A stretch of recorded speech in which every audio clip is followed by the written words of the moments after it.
आज है 21 अक्टूबर 2025। आज जैसे दिन में जो त्योहारों और मिठाइयों से भरा होता है, हमारा ध्यान अक्सर नेचुरल ऑप्शंस की तरफ जाता है। इनमें से शहद को बहुत सम्मान दिया जाता है। यह एक ऐसा पदार्थ है जो सदियों की परंपरा, लोक कथाओं और मेडिसिनल क्लेम्स से घिरा हुआ है। एक सवाल जो अक्सर पूरे देश के घरों में गूंजता है, क्या शहद वाकई हर बीमारी का इलाज है? यह सवाल सिर्फ क्यूरियोसिटी का मामला नहीं है, यह हमारी हेल्थ प्रैक्टिसेस और उन विश्वासों के बारे में एक क्रिटिकल इंक्वायरी है। हमें अक्सर बताया जाता है कि इस गोल्डन लिक्विड का एक चम्मच बीमारियों को दूर कर सकता है, घावों को ठीक कर सकता है और यहां तक कि सीरियस कंडीशंस को भी रिवर्स कर सकता है। लेकिन कितना वेरीफाइबल ट्रुथ पर बेस्ड है और कितना सिर्फ एक मीठा मिथक है? शहद को वाकई में अप्रिशिएट करने के लिए पहले उसके ओरिजिन स्टोरी को समझना होगा। नेचर की इंजीनियरिंग का एक कमाल है। यह सब एक मधुमक्खी के एक फूल से दूसरे फूल तक के अथक सफर से शुरू होता है। मधुमक्खी नेक्टर इकट्ठा करती है अपनी लंबी ट्यूब जैसी जीभ का इस्तेमाल करके। यह नेक्टर एक स्पेशल स्टमक में स्टोर होता है जिसे हनी स्टमक कहते हैं। वहां यह मधुमक्खी द्वारा प्रोड्यूस किए गए एंजाइम्स के साथ मिक्स होता है। ये एंजाइम्स नेक्टर में कॉम्प्लेक्स शुगर को तोड़ते हैं, मेनली फ्रक्टोज और ग्लूकोज में। ये ट्रांसफॉर्मेशन फूल की क्षणभंगुर मिठास को एक स्टेबल, प्रिजर्व्ड एनर्जी सोर्स में बदलने का पहला स्टेप है। ये रिफाइनमेंट किसी फैक्ट्री में नहीं, बल्कि एक छोटे कीड़े के छोटे से शरीर के अंदर शुरू होता है। हाइव में लौटकर फॉरेजर मधुमक्खी पार्शियली कन्वर्टेड नेक्टर उगलती है और दूसरी वर्कर मधुमक्खियों को पास करती है। यह ट्रांसफर जारी रहता है, पानी की मात्रा कम होती जाती है और मिक्सचर एंजाइम्स से समृद्ध होता है। फिर यह गाढ़ा लिक्विड हनीकॉम्ब के हेक्सागोनल सेल्स में जमा होता है। पंख फड़फड़ाकर 20 एक्स्ट्रा पानी एवापोरेट कर देती है। मॉइस्चर 18% तक। यह हॉस्टाइल एनवायरनमेंट माइक्रोब्स को रोकता है, इसलिए शहद की शेल्फ लाइफ लंबी होती है। फिर सेल्स वैक्स से कैप किए जाते हैं। इससे हम रॉ हनी कहते हैं। अनफिल्टर्ड, अनहाइटेड, पोलेन, एंजाइम्स और एंटीऑक्सीडेंट्स नेचुरल स्टेट में। कमर्शियल हनी को अक्सर हीट पास्चराइज फिल्टर किया जाता है क्लैरिटी और शेल्फ स्टेबिलिटी के लिए, पर कुछ एंजाइमेटिक एंटीऑक्सीडेंट प्रॉपर्टीज कम हो सकती हैं। शहद के बारे में सबसे व्यापक और खतरनाक मिथक यह कि यह एक सर्वरोग हारिणी है, सब बीमारियों का यूनिवर्सल इलाज। यह विश्वास परंपराओं में बसा है और वेलनेस गुरु और भ्रामक ऑनलाइन आर्टिकल्स इसे बढ़ा देते हैं। मिथक कहता है एक डेली चम्मच सर्दी, डायबिटीज, हृदय रोग, सब रोग या ठीक कर सकता है। ये सोच आरामदायक है, पर सच्चाई का सरलीकरण और विकृति है। शहद एक भोजन है, फार्मास्यूटिकल दवा नहीं। इसे रामबाण बताना साइंटिफिक रूप से गलत है और गंभीर हेल्थ परिणामों तक ले जा सकता है। लोग प्रमाणित इलाज में देरी या त्याग कर सकते हैं। वास्तविकता, शहद के primary components simple sugar, fructose और ग्लूकोज, जो त्वरित ऊर्जा देते हैं। एथलीट्स कभी कभी क्विक बूस्ट के लिए इस्तेमाल करते हैं। Trace vitamins, minerals, amino acids और एंटीऑक्सीडेंट्स, मुख्य रूप से फ्लेवोनॉइड्स, सेल्स को प्रोटेक्ट कर सकते हैं, पर एक सर्विंग में मात्रा कम होती है। इन बेनिफिट्स को पाने के लिए फल, सब्जियां और साबुत अनाज बेहतर सोर्स हैं। उदाहरण, कैंसर। आपने सुना होगा शहद कैंसर को ठीक या रोक सकता है। ये दावे अक्सर पेट्री डिश एक्सपेरिमेंट्स पर आधारित होते हैं। कॉन्सेंट्रेटेड एक्सट्रैक्ट सेल्स पर असर दिखा सकते हैं, पर ये इंसान में इलाज साबित नहीं करते। मानव शरीर पेट्री डिश से कहीं अधिक जटिल है, जो लैब में काम करे, खाए जाने पर अलग हो सकता है। शहद को कैंसर ट्रीटमेंट के रूप में बढ़ावा देना गैर जिम्मेदाराना है और पेशेंट्स की हताशा का फायदा उठाता है। हेल्थ क्लेम्स को हेल्दी संदेह से देखें। शहद बैलेंस्ड डाइट का हिस्सा हो सकता है, पर दवा नहीं।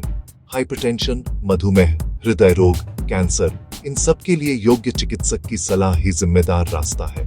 शहद को कफ जैसे सपोर्टिव उपाय में यूज करना अलग बात है। सीरियस बीमारियों के प्राइमरी इलाज के रूप में निर्भर रहना जोखिम भरा है। यूनिवर्सल क्योर का मिथक एक मीठा झूठ है। एविडेंस बेस्ड सच को अपनाना जरूरी है। Section 4, science versus folklore. शहद के बारे में हम सच में क्या जानते हैं? शहद जादू नहीं, पर कुछ ट्रेडिशनल यूज वैलिडेट हुए हैं। सबसे वेल डॉक्यूमेंटेड बेनिफिट, खांसी कम करना, खासकर 1 साल से ऊपर के बच्चों में। खांसी, एनर्जी, घाव भरना। स्टडीज, सोने से पहले थोड़ी शहद से रात की खांसी और सीवियरिटी घटती है। नींद की क्वालिटी बेहतर होती है, बच्चों और पेरेंट्स दोनों के लिए। गाढ़ी कंसिस्टेंसी गला कोट करती है, सूथिंग इफेक्ट देती है। एंटीऑक्सीडेंट्स, एंटीमाइक्रोबियल गुणों से इन्फ्लेमेशन घट सकती है। घाव भरना, प्राचीन से practice, medical grade honey sterilized होता है। वाइड रेंज बैक्टीरिया, हैटकी रेसिस्टेंट स्ट्रेन्स को भी रोकता है। मॉइस्ट हीलिंग एनवायरनमेंट बनाता है। ऑस्मोटिक इफेक्ट से फ्लूइड बाहर खींचता है। वार्निंग, यह मेडिकल ग्रेड के लिए है। किचन हनी से गंभीर घाव मत संभालिए। जनरल हेल्थ बेनिफिट्स ज्यादातर एंटीऑक्सीडेंट्स से जुड़े हैं। फ्लोरल सोर्स के हिसाब से मात्रा बदलती है। गहरा हनी जैसे बकवीट में अक्सर ज्यादा होती है। रिफाइंड शुगर की जगह शहद लेना टोटल एंटीऑक्सीडेंट्स बढ़ा सकता है, पर एक चम्मच की शक्ति मामूली है। बड़े claims, cholesterol, blood pressure, allergy cure, पर मजबूत क्लिनिकल सबूत नहीं। कुछ छोटे स्टडीज हैं, पर निर्णायक नहीं। नतीजा, स्पेसिफिक यूजेस में उपयोगी, ब्रॉड टॉनिक नहीं। सेक्शन 5, सावधानी का एक चम्मच, शहद और उसके जोखिम। सबसे बड़ी चेतावनी, शहद कभी भी 1 साल से कम उम्र के इन्फेंट्स को न दें। ये ओवर कॉशियस पेरेंटिंग नहीं, इन्फेंट बॉटुलिज्म जैसे रेयर पर सीरियस रोग का रियल डेंजर है। रॉ या प्रोसेस्ड, दोनों शहद में क्लोस्ट्रिडियम बोटुलिनम के डोरमेंट स्पोर्स हो सकते हैं।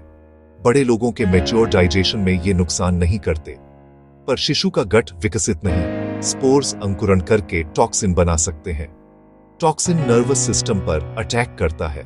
मांसपेशियों की कमजोरी, कमजोर रोना, कब्ज, पुअर फीडिंग, फ्लॉपीनेस, गंभीर मामलों में रेस्पिरेटरी पैरालिसिस तक आईसीयू वेंटिलेशन की जरूरत पड़ सकती है। वर्ल्ड ओवर पेडियाट्रिक एसोसिएशंस और हेल्थ ऑर्गेनाइजेशंस एक मत हैं, कोई भी काल्पनिक लाभ रिस्क के लायक नहीं। छोटी मात्रा भी काफी हो सकती है। पानी मीठा करना, पेसिफायर डिप करना, सब मना। सभी केयर गिवर्स तक यह चेतावनी पहुंचाएं। इन्फेंट रिस्क के अलावा याद रखें, शहद अपने मूल में शुगर है, लगभग 80%, मुख्य रूप से फ्रक्टोज और ग्लूकोज। नेचुरल होने पर भी कैलोरीज, शुगर इंटेक बढ़ता है। Weight management, diabetes, insulin resistance वालों को सावधानी। हनी ब्लड शुगर बढ़ाता है। डायबिटिक पहले डॉक्टर या रजिस्टर्ड डाइटिशियन से सलाह लें। सेक्शन 6, शहद को समझदारी से अपनाना, व्यवहारिक उपाय और सेफ डोजेस। नेचुरल स्वीटनर के रूप में रिफाइंड शुगर का अच्छा अल्टरनेटिव पर मॉडरेशन की है। Healthy adults, general guideline 1-2 tablespoon दिन। बेस्ट, प्रोसेस्ड शुगर की जगह शहद, चाय, योगर्ट, गर्म, उबलता नहीं। पानी प्लस नींबू, उबलते लिक्विड में न मिलाएं, हाई हीट एंजाइम्स डिग्रेड कर सकती है। Oatmeal, whole grain toast, pancakes पर ड्रिजल करें। बेकिंग में मॉइस्चर और यूनिक फ्लेवर। हनी ज्यादा मीठा, मात्रा कम रखें। ब्राउनिंग तेज, ओवन टेम्प एडजस्ट करें। Skin care, humectant, antimicrobial, raw honey का पतला मास्क 10-15 मिनट, हल्का एक्ने में मददगार। हमेशा पैच टेस्ट करें। खांसी, रात। एंट 2 टीस्पून से 2 टीस्पून, सीधा चम्मच, गर्म पानी या हर्बल चाय। एडल्ट्स और 1+ साल के बच्चों के लिए सिंपल और इफेक्टिव। सोच समझकर यूज, डोजेस और एप्लीकेशन का ध्यान। शहद एक हेल्दी नेचुरल एडिशन बन सकता है। सेक्शन 7, सतर्क उपभोक्ता, अपना शहद चुनना और स्टोर करना। लेबल ध्यान से पढ़ें। ओरिजिन टाइप की स्पष्ट जानकारी देखें। रॉ, अनफिल्टर्ड, 100% प्योर हनी अच्छे संकेत हो सकते हैं, पर हमेशा रेगुलेटेड नहीं।